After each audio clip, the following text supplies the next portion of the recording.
Jesus era como cada um de nós, um bebê que precisava de cuidados, precisava de sua mãe, de seu pai, de alimento, de cuidado, para que pudesse crescer. Imagina só que mistério que nós encontramos aqui. O próprio Deus vestindo pele humana, o rei do universo caminhando no meio de nós. Para ele era um desafio tremendo, deixar tudo o que ele tinha lá em cima para vir habitar numa terra com tanto tempo de pecado. Mas assim ele veio, porque ele sabia que era a única forma que Deus tinha encontrado para salvar a humanidade. E ele veio porque ele quis vir. Ele podia ter desistido, não vindo para essa terra. Outros anjos gostariam de ter feito esse papel, mas ele sabia que somente ele, o Filho de Deus, o próprio Deus, encarnado em pele humana, poderia ser a salvação da humanidade. Mas infelizmente, o próprio povo judeu, a quem recebeu as profecias, a quem por tantos anos foi representante do povo de Deus na terra, ainda assim tinham dúvidas a respeito do Cristo. Não receberam como deveria ter sido recebido. Eles rejeitaram o Salvador. E o mais incrível que pareça é que nós encontramos nos dias atuais pessoas que, assim como aqueles sacerdotes, assim como os fariseus, assim como os escribas, também conhecem as profecias, também conhecem a Bíblia, mas estão com seus olhos fechados. Talvez o pior dos três grupos seja esse: o descrente, aquele que conhece a palavra de Deus, mas não a segue, aquele que conhece a Bíblia, mas rejeita o Salvador. Ele é pior do que aquele que persegue, é pior do que aquele que não aceita. Talvez aqueles sacerdotes sejam piores do que Herodes. Herodes queria matar o rei, que é Jesus. Ele queria persegui-lo, mas os sacerdotes sabiam quem ele era e ainda assim o rejeitavam. Eles tinham conhecimento da palavra, eles conheciam as escrituras, as profecias, eles tinham consigo tudo o que precisavam para viver a melhor época da história, mas ainda assim rejeitaram o Salvador e gostariam de persegui-lo. Herodes tinha o apoio da igreja, Herodes tinha o apoio dos judeus para persegui-lo, porque eles não queriam aceitar Jesus como sendo o Messias. Da mesma forma, meu grande medo é encontrar pessoas assim nos dias atuais, pessoas que conhecem o Mestre, pessoas que sabem quem Ele é, conhecem as profecias, conhecem a palavra, e ainda assim continuam dia após dia rejeitando o Salvador, com suas atitudes, com suas crenças, com suas filosofias, com seu estilo de vida, negam Jesus dia após dia. São piores do que aqueles que perseguem. Mas há um terceiro grupo de pessoas. E esse terceiro grupo de pessoas é representado pelos magos. Por incrível que pareça, aqueles magos que eram leigos da Bíblia, não conheciam a palavra, eles eram gentios, eles nunca haviam tido acesso ao templo, não tinham acesso à palavra. Nós entendemos que possivelmente aqueles magos, eles vinham da região ali da Síria. Era um povo que não tinha Deus como seu Salvador, não tinha o Deus da Bíblia, o Deus de Abraão, o Deus de Isaac e de Jacó. Eles não conheciam as Escrituras, não conheciam a palavra. Mas ao ver aquela estrela, a estrela há tantos milhares de anos, Deus tinha prometido, eles viram aquela estrela e falaram assim: alguma coisa diferente tem lá, e nós vamos atrás da estrela. Deus naquele momento usa o que eles tinham de principal, que era o seu estudo, para que pudesse guiá-los até o Salvador. Eles não tinham a Bíblia, mas eles tinham um estudo que mostrava para eles que aquela estrela era diferente, uma estrela nunca vista antes. Eles começam a ir em direção à estrela. Mas é interessante que você vai perceber comigo que eles vão em busca daquela estrela, e a estrela indicava que Jesus tinha nascido. Mas quando você percebe, eles não vão direto para Belém, mas eles vão primeiro em Jerusalém. Primeiro a estrela guia eles até Jerusalém. Sabe por quê? Porque imagina só comigo, eles nunca tinham conhecido a Bíblia, eles não sabiam quem era Deus, eles não sabiam quem era Jesus, mas tinham visto uma estrela. Eles foram em busca daquela estrela, e antes de chegar ao Salvador em Belém, eles passaram por Jerusalém, porque em Jerusalém eles entenderam que aquela estrela simbolizava o Messias que viria a nascer, simbolizava o Cristo que viria para esse mundo. e eles vão para Jerusalém, antes de Belém, para conhecer a palavra. Porque é impossível uma pessoa conhecer Jesus sem passar pela Bíblia.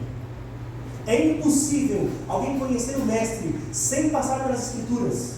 É por isso que Deus usa o que eles tinham de mais importante, que era o seu estudo, e envia-os pela estrela até Jerusalém, para que ali eles conhecessem ao Deus verdadeiro. Ali eles conhecessem a Jesus, que viria a nascer. E eles entendem então que a estrela simbolizava que um dia viria o Messias. Assustados com a notícia, Herodes busca por eles e fala assim: olha, vão até lá, já que vocês conhecem a estrela, vão até esse local. E quando vocês descobrirem aonde ele está, volte para cá e me avise, para que eu também vá adorá-lo. Eles não tinham sabedoria para saber que Herodes estava mentindo. E numa missão, então, eles partem para Belém, onde o Cristo tinha nascido.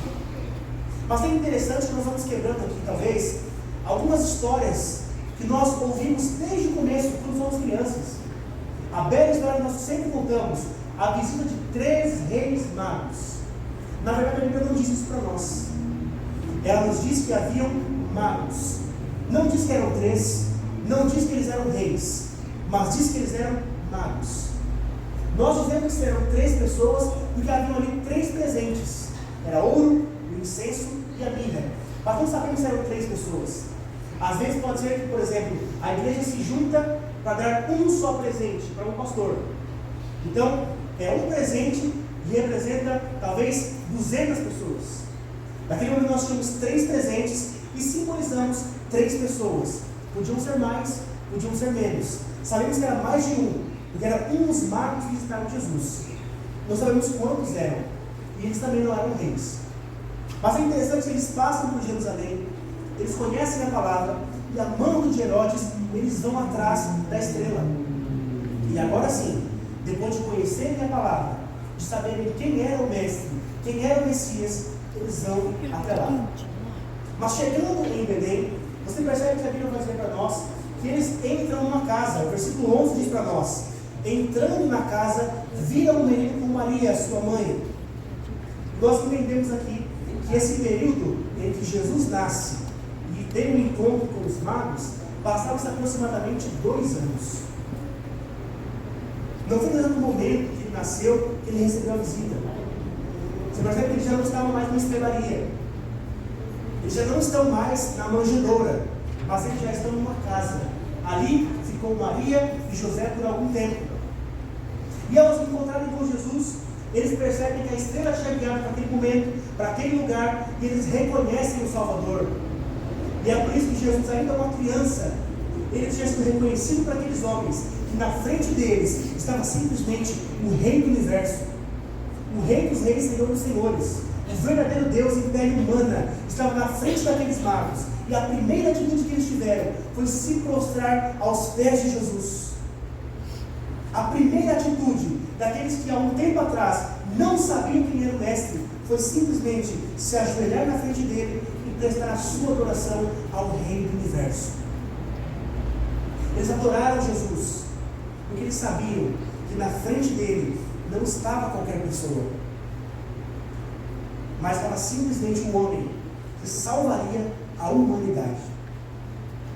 E é interessante porque eles veio com 3 presentes para Jesus: o ouro, o incenso e a mirra. O ouro simbolizava um presente para um rei. Era o presente que os reis recebiam naquela época. O ouro, porque eles reconheceram que Jesus era o Rei dos Reis.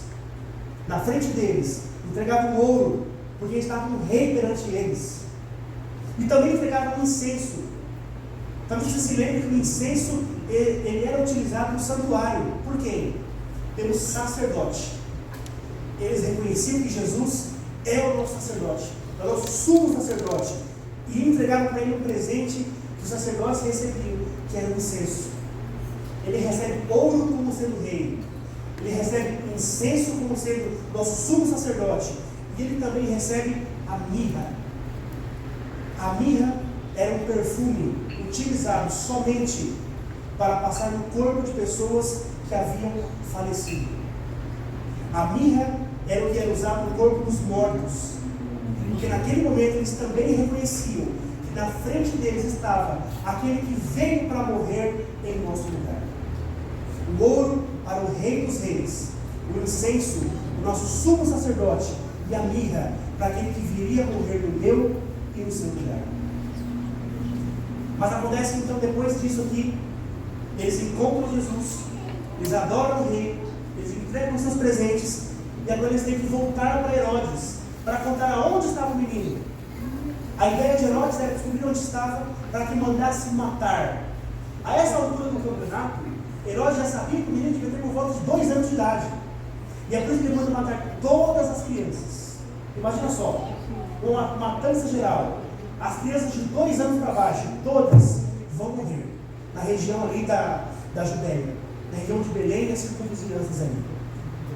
E agora ali, sem saber de nada, aqueles magos vão voltando para Jerusalém, porque eles tinham uma missão. Herodes havia dito: quando vocês encontrarem o Salvador, o Messias, voltem para Jerusalém, me digam aonde ele está, porque eu também quero ir adorá-lo. Ele queria matar. Mas inocentes, os magos vão seguindo o caminho para Jerusalém. Mas no meio do caminho, são alertados pelo anjo do Senhor que dizem: olha, muda a rota de vocês, vão para outro lugar, não voltem para Jerusalém, não vão para Herodes. E nós entendemos aqui que aqueles magos, eles voltam por um outro caminho, porque é impossível conhecer Jesus e voltar pela mesma rota. É impossível uma pessoa conhecer Jesus e seguir pelo mesmo caminho que antes. Todos aqueles que têm um encontro real com o Mestre, um encontro real com Jesus, eles até sabem o caminho de volta, o que eles tinham feito, mas eles não voltam por ele. Porque conhecer Jesus é conhecer simplesmente aquele que ele mesmo disse ser o caminho. Em João 14, o próprio Cristo disse: eu sou o caminho, a verdade e a vida. É impossível conhecer Jesus e voltar pelo mesmo caminho, mas quando você conhece Ele, é Ele que te traça a rota. E Ele diz: eu sou o caminho, não te acesso somente ao céu, mas ao Pai principalmente. Jesus é o caminho, e todo caminho sem Jesus é um beco sem saída. Se nós caminharmos sem Jesus, é beco sem saída. Todo caminho sem Ele, não tem para onde correr. Quando você chega numa rua sem saída, num beco sem saída, só tem um lugar para voltar. É dar meia volta. Você volta para trás. Quando você volta para trás, você encontra um homem de braços abertos. É Jesus. Que da mesma forma que morreu de braços abertos, estende suas mãos hoje para nos receber. Amém. Aqueles homens, então, que não conheciam Jesus, mas que através da palavra, lá em Jerusalém, conheceram sobre o Mestre, encontraram o Mestre e nunca mais voltaram pelo mesmo caminho. Nunca mais foram as mesmas pessoas. Porque ao conhecer Jesus, o nosso coração é transformado. Ao conhecer Jesus, a nossa vida é transformada. Ao entendermos quem é o Salvador do universo e nós nos entregamos nas mãos dele, nós nunca mais seremos as mesmas pessoas. Mas eu quero que você entenda que há 3 grupos de pessoas. Eu sei que nós não temos nenhum primeiro grupo de pessoas, porque se você odiasse Jesus, você não estaria aqui nessa manhã. Mas o segundo grupo de pessoas é o que me preocupa, porque o segundo grupo de pessoas são as pessoas que são indiferentes à palavra, aquelas que conhecem tudo, sabem das profecias, sabem sobre a vida do Messias, sabem sobre a volta do Salvador, mas elas não têm compromisso algum com a verdade. O maior medo que nós temos hoje em dia como liderança dessa igreja é que as próprias pessoas aqui de dentro, elas estejam perdidas. Porque no que vai ter adiantado Jesus ter nascido em Belém, se ele não nascer de verdade no meu coração, do que no seu nascimento, a sua vida e sofrimento, se ele não estiver presente na minha vida, na sua vida. Esse segundo grupo de pessoas, talvez seja o pior grupo da história. São piores que Judas, porque conhecem a verdade, conhecem o Salvador, mas rejeitam a sua palavra e a sua verdade.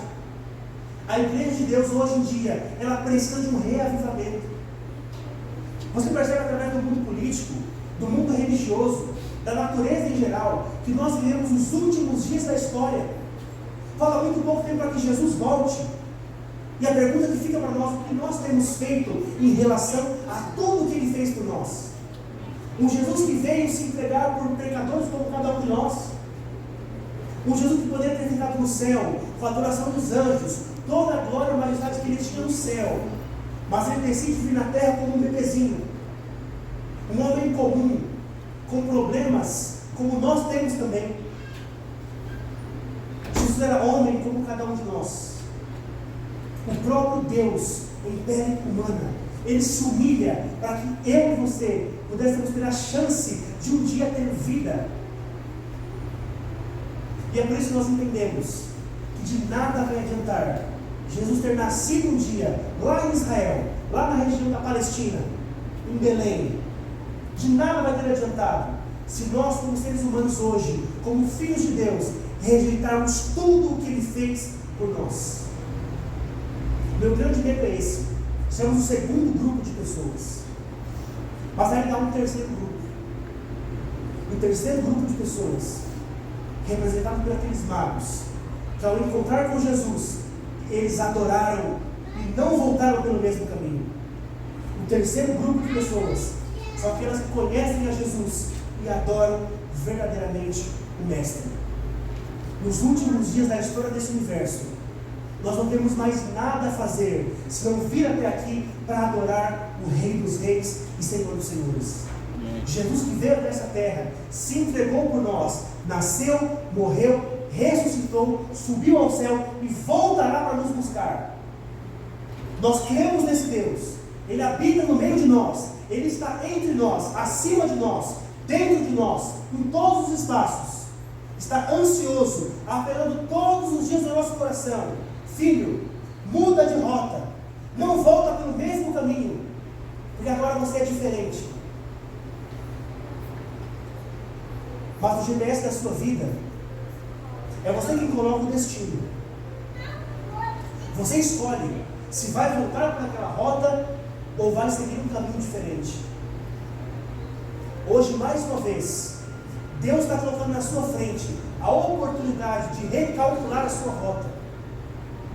Nós não usamos um GPS como o Waze, como o Google Maps. Nosso GPS maior e verdadeiro se chama Bíblia Sagrada.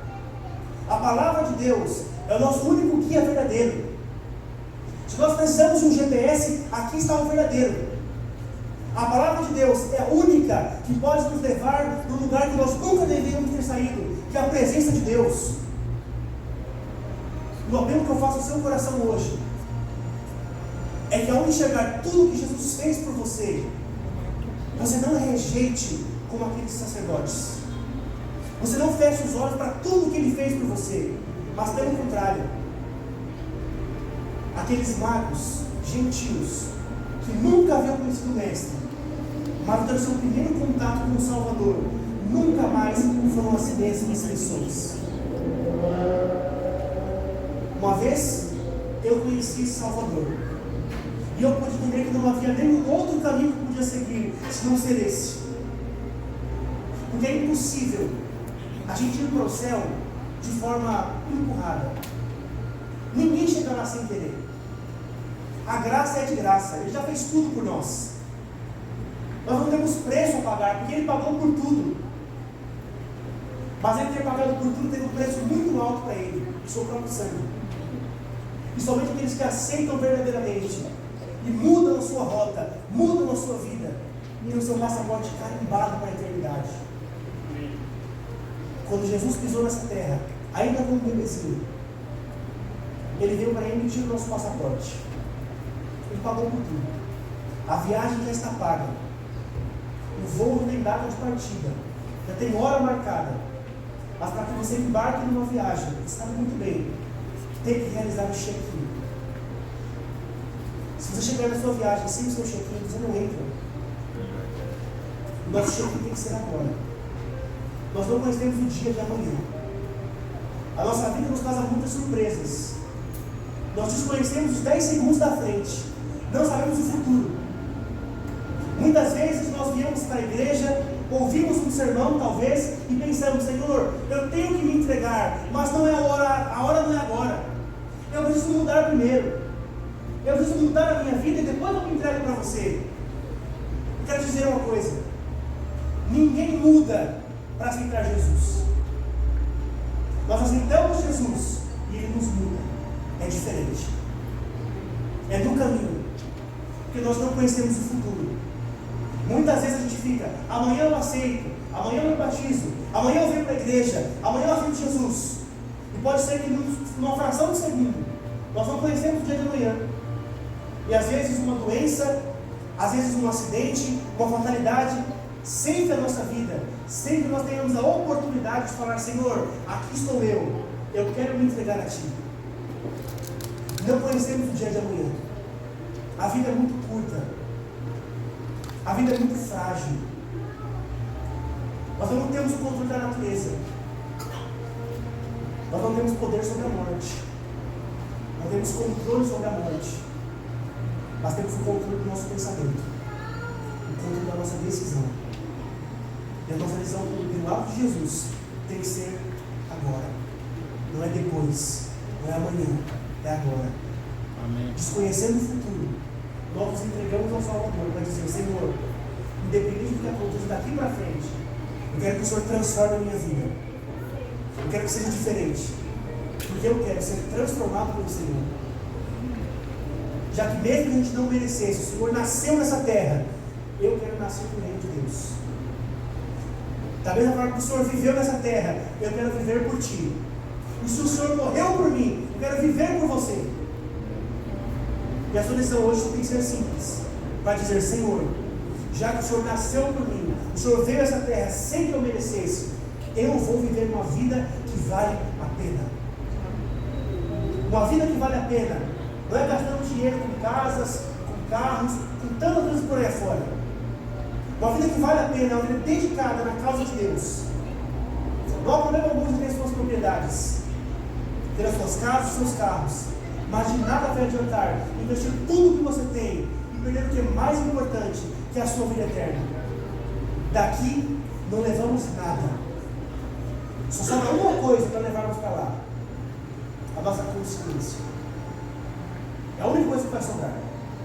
Esse corpo mortal vai se perder um dia, vai virar pó novamente. Ele vai refazer, mas será um outro corpo glorificado. Mas uma coisa vai ter sobrado: a sua consciência. Mas quando você disse: Senhor, eu aceito a Sua palavra, eu aceito que o Senhor veio por mim e agora eu vou viver por Ti. Que a nossa vida seja para sempre uma vida dedicada a Jesus. Que aonde você estiver, independente do que você faça, você tenha no seu coração de que nós precisamos do Salvador, precisamos de Jesus, porque sem Ele não somos nada. Sem Jesus podemos fazer planos, podemos construir coisas, podemos fazer diversas coisas sem Ele, mas de nada vai ter valor, porque tudo aqui passa, mas Cristo é eterno.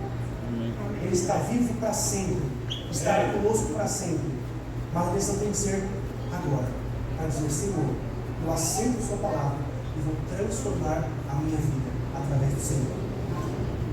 Nós vamos ouvir mais uma música agora. Enquanto nós ouvimos essa música, eu queria que aonde você estiver, você tenha no seu coração uma transformação, para que você feche seus olhos e converse com Jesus. Mas conversar com quem conversa com o seu melhor amigo.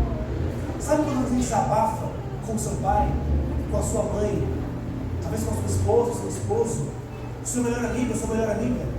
Essa conversa íntima que você tem que ter com o Pai, para abrir o seu coração e falar: Senhor, eu sou pecador, sujo, miserável, mas eu sei que nas Suas mãos eu posso ser transformado, e eu vou subir do lixo até o luxo, daquilo que é ruim para aquilo que é bom, porque Ele pode transformar o nosso coração. Quando nós louvamos essa música juntos, eu quero que você feche seus olhos e converse com você. O sentido do ser, pois abençoe apenas distração, traga longa vida.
frente, eu sou teu completamente. Eu sei que esse é o seu desejo, é o meu desejo também, de me entregar aos pés de Jesus, ter a minha vida transformada, para que muito em breve, aquilo que olhos não viram, que ouvidos não ouviram, e que nunca entrou no coração do homem, seja uma realidade para nós, porque sabemos que Jesus está preparando para nós uma nova morada. Vamos orar? Pai querido, eterno Deus, nós te louvamos pela sua palavra, que mais uma vez pode transformar o nosso coração. Obrigado porque o Senhor veio a essa terra, o Senhor nasceu lá em Belém, e também nasce hoje no nosso coração, Pai. Que possamos viver uma vida que vale a pena, uma vida que é ao teu lado, que possamos te adorar aonde quer que estejamos, que possamos ser uma testemunha viva por onde quer que passamos, para que através de nós, muitas pessoas conheçam a tua palavra e possam conhecer a tua causa, Pai, possam conhecer a salvação. Que o Senhor então possa nos usar como um vaso de alabastro, as tuas mãos, para que o Senhor possa fazer o que quiser conosco. Nós estamos dispostos a te servir. Transforma o nosso coração, perdoa o nosso pecado, não porque haja mérito em nós, mas porque nós te oramos, em nome de Jesus. Amém.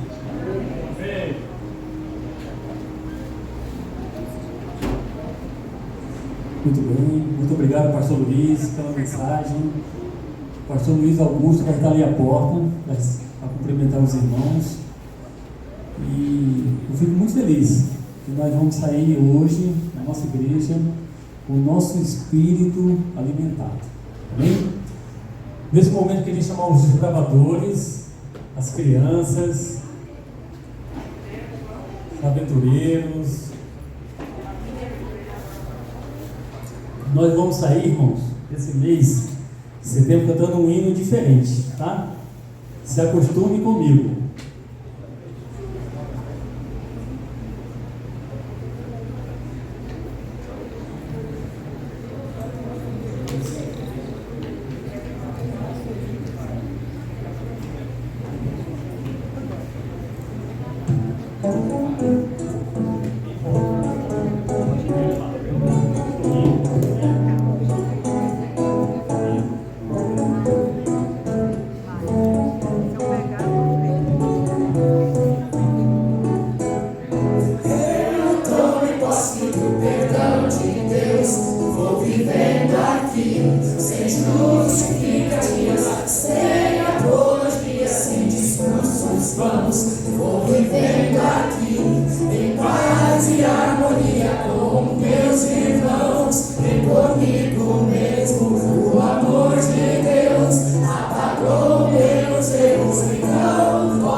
Até amanhã, irmãos. Nosso culto será às 19 horas, tá?